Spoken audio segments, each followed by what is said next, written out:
Bom, hoje vamos ter um dia agitado aí, com um conjunto de informações que aconteceram, especialmente na área jurídica, Lava Jato, Supremo e tudo. Antes, deixa eu passar um recadinho para vocês aqui. Esse é o link do crowdfunding que nós estamos fazendo para dar uma incrementada aqui na TV GGN. A ideia nossa é criar programas semanais de debates, dar uma força para a parte da música, que sempre nós temos muita atenção aí. Nos últimos tempos estava o excesso de crise aí, estava dando carência de música. Então, se puder ajudar, se você achar que o trabalho nosso aqui é um trabalho que merece consideração, que tem alguma relevância, o endereço está lá em cima, tá bom? Vamos pegar o primeiro ponto relevante hoje. Luiz Fux, ministro do Supremo. Fux, ele foi indicado para o cargo de ministro do Supremo com vários padrinhos aí. Você teve a Globo, João Roberto Marinho, que foi colega dele no Rio de Janeiro, no colégio, o Luiz Sveiter, que é uma pessoa muito influente lá no Rio de Janeiro, a Adriana, esposa do Sérgio Cabral. Sempre foi um jeito muito controvertido. Ele, desde o começo, desde o primeiro momento na Lava Jato, o Fux ele mostrou aquele uso indevido dos recursos de juízo. Lava Jato não, ele começou lá atrás no Mensalão. Teve um julgamento lá que o Joaquim Barbosa deu um voto, ele foi tudo atrás, mas repetiu tudo. Você vê que não tinha lido nada. Então ele entrou até num ponto que o Joaquim Barbosa não tinha dado e ele deu como se o Joaquim Barbosa tivesse dado, teve que ser corrigido lá.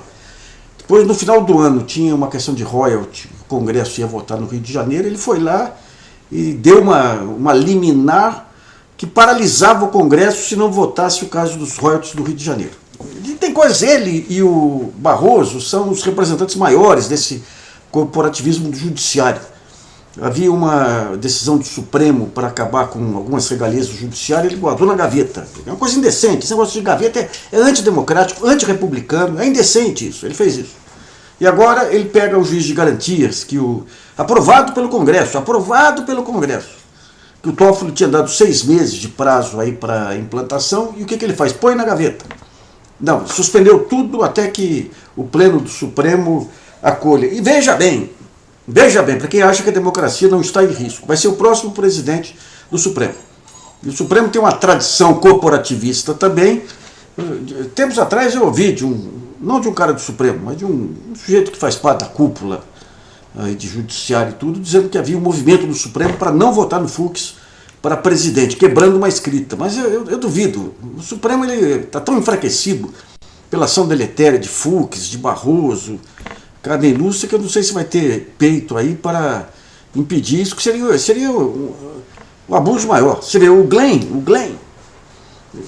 tem esse abuso contra ele não vai recorrer ao Supremo agora, porque o Fux certamente daria um voto contra ele em favor da Lava Jato. Então isso aí é uma questão complicada do Supremo, aí, porque a manipulação, as manobras aí que essas pessoas recorrem, não é uma coisa republicana, não é republicana, é indecente em relação ao poder judiciário e tudo mais. Mas não foi o único caso complicado que nós tivemos hoje aí. Tem um outro caso aqui que vai dar muito o que falar. Isso aqui, olha. Ministério Público Estadual, acusado de dirigir carro usado na morte de Marielle, tem o mesmo perfil de ódio pela esquerda que Rony Lessa. Qual é a prova disso? A prova é que ele fez pesquisas no Google antes do assassinato da Marielle, pegando vários personagens de esquerda. Quando você pega a Polícia Civil do Rio de Janeiro, qual que é a hipótese que parte da Polícia Civil está trabalhando? Foi um crime político, de encomenda. O pessoal que era contra a intervenção militar no Rio de Janeiro, pessoal dos porões, porque achava que a intervenção militar protegeria, viabilizaria a candidatura do Temer e do Rodrigo Maia. Então planejaram a hipótese. Planejaram um atentado que colocasse em xeque a intervenção militar. E a maneira de fazer isso foi o Rony Lessa lá pesquisar no Google aí nomes de pessoas que estavam contra a intervenção militar. E teria se fixado em Marielle, porque a Marielle foi nomeada lá, membro de uma comissão da Câmara para fiscalizar a intervenção militar. Essa é a narrativa lógica. O que o Ministério Público Estadual está querendo falar? De 2 caras que eram assassinos profissionais, recebiam dinheiro para matar, Eles montam toda uma operação complexa, com recursos próprios, simplesmente porque tem ódio da esquerda. Dá para entender por que o Moro fica a favor agora da não federalização das investigações? Então você vê, aquela questão que eu digo lá da teoria do fato. Você tem dois fatos, o que é mais factível aí? O sujeito ter recebido uma encomenda para matar, ele é um assassino profissional, frio, não consta que ele trabalhe por ódio, as mortes dele são mortes profissionais, ou o sujeito que, de repente, tomado de um ódio mortal pela esquerda, escolhe aleatoriamente, eu pesquisando pelo Google, uma vereadora que era de esquerda e mata. Não tem a menor lógica. Então, digamos, pode ser que... Vamos ver. Mas tudo indica aí que o Ministério Público Estadual do Rio está empenhado aí em tentar criar um crime com motivação passional. Se foi motivação passional, se foi um crime de ódio, não tem mandante. Esse é o judiciário. Então nós temos o Supremo Fux, temos aí, no caso Marielle, o Ministério Público Estadual do Rio, e tem aliás, muita gente aqui criticando, dizendo que era o Ministério Público Federal. Não, é estadual, calma. O Federal do Rio tem coisas mais interessantes aí. O Federal do Rio, a Lava Jato do Rio, está investigando há tempos o Figueiredo Basto. Quem é o Figueiredo Basto? É o advogado de delação, figura central da Lava Jato. Foi o sujeito que lá atrás negociou a delação do Alberto Youssef com o Sérgio Moro. Logo depois o Alberto Youssef voltou a reincidir, voltou a praticar crimes de lavagem de dinheiro, doleiro e tudo mais. Vem a Lava Jato, ele negocia novamente com o Sérgio Moro e é o advogado preferido dos procuradores lá. Se fez uma coisa paroquial lá em Curitiba, é o seguinte: se você quiser ter algum sucesso com a Lava Jato, em delação premiada, você tem que pegar tais e tais advogados. Então vem esse Figueiredo Basto, vem o tal do Marlos Arnes, que era ligado às Paz, assim como a Rosângela Moro, vem todo aqueles... Escrevemos várias vezes sobre isso. E o interessante do Rio, a Lava Jato do Rio, é interessante que lá atrás, eles, quando pegam o Messer, aquele doleiro dos doleiros, eles trazem à tona de novo a informação de que o Messer pagava $15.000 e outros doleiros para o Figueiredo Bastos, para ele amenizar investigações. E daí, num dos celulares aí do Messer, com a namorada e tudo, aparece o nome do Januário Paludo. Não se condena antecipadamente. Pode ser uma jogada para comprometer o Januário Paludo. Mas eles estão aprofundando as investigações. Já chegaram no banco em que operava o Figueiredo Bastos. Então esse banco em que operava o Figueiredo Bastos tem fazer mapeamento aí para onde que iam as contas, né? É interessante assim, o que está ocorrendo no Rio de Janeiro. Chama atenção finalmente para esse caso do BNDES. 40 milhões de reais para contratar um escritório que constatou que não houve nenhuma irregularidade no encaminhamento dos financiamentos do BNDES. Daí eu pergunto, o que vai ocorrer com os procuradores que ordenaram a humilhação, a exposição de 32 funcionários do BNDES sendo carregados no meio do Rio de Janeiro com cobertura da mídia? Vamos pegar mais uma coisa, o que acontece nesse mundo, as diferenças entre os personagens. O Jack começou lá, gente. O Jack aqui, um dia, ele vai ganhar uma companheira aqui. Para, Jack. Eu vou mostrar ele qualquer dia aqui, aprontando aqui. Mas o que aconteceu? Vamos pegar dois casos emblemáticos aí. O caso de uma jornalista da Globo. Ela estava num avião, no avião tinha um conjunto de sindicalistas. Antes de sair o avião, gritaram algumas palavras contra a Globo. Daí, uma semana depois, ela colocou que foi agredida, que agrediram ela, uma história que não batia, não tinha um indício que fosse relevante. Despertou uma solidariedade geral nos grupos de mídia, nos colegas e tudo, embora não tivesse comprovação. Agora vamos pegar o caso do funcionário aposentado do BNDES, que foi colocado como conselheiro no conselho da JBS. Algo absolutamente normal. O banco investiu na JBS, tinha participação acionária, tinha direito como acionista de colocar um representante para que esse representante defendesse os interesses do banco junto à JBS. Como que ele foi tratado?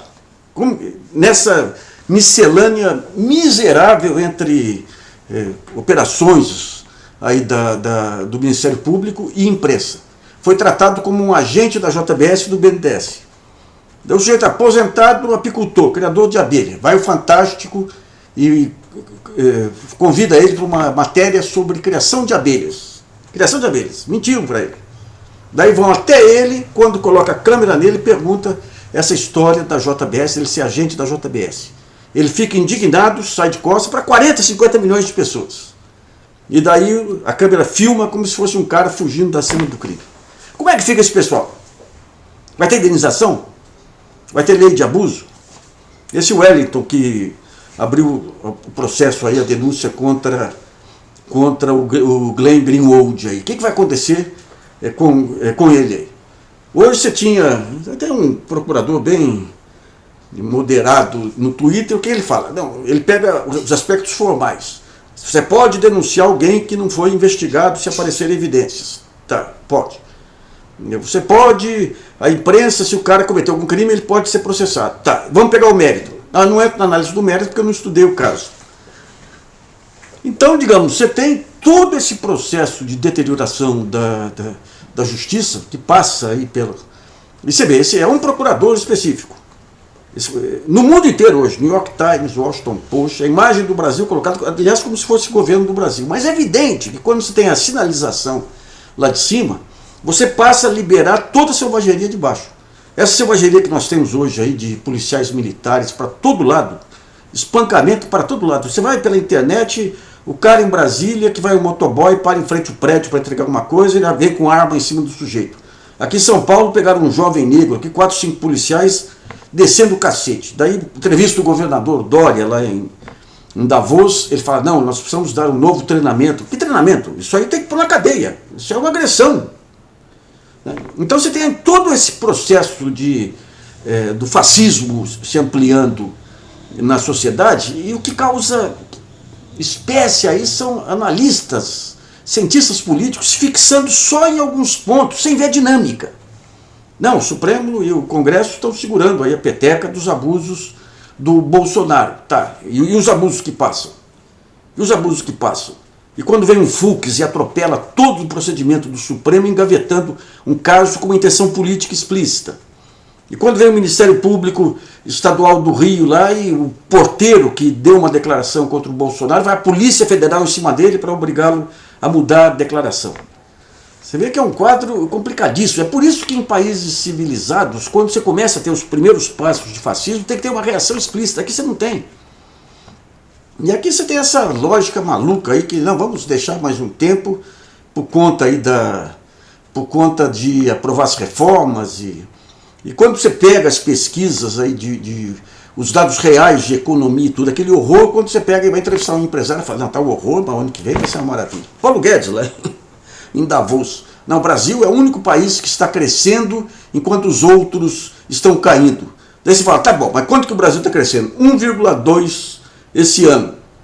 Previsão 2,5 ano que vem, abaixo da média mundial. Ué, se você está em zero, você vai para meio, você está crescendo. Então toda essa manipulação do jogo econômico para justificar o quê?